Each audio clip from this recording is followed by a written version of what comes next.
ये गांव के नाम है सेमरा और यहाँ बहुत सुंदर ढंग ले त्यौहार मनाए जाते। और ये सेमरा जो है गांव है जिला खास तौर पे करवीन सेमरा के नाम से जाने जाते, बहुत प्रसिद्ध है। ये गांव के आसपास दुर्ग जिला पड़ते, धमतरी जिला पड़ते, बालोद जिला पड़ते। और ये गांव जो है धमतरी जिला में आते।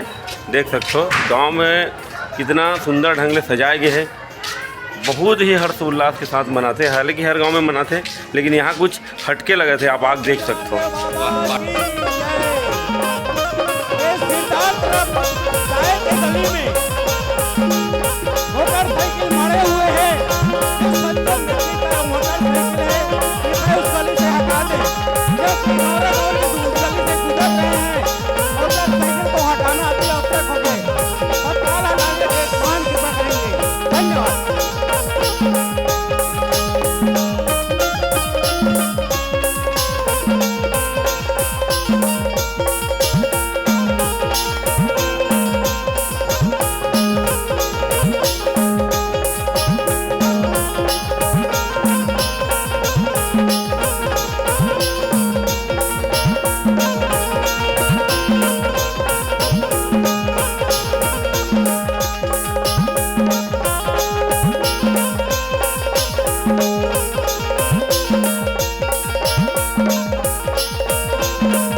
कि अपने स्थान पर कृपया बैठने की महान कृपा करे।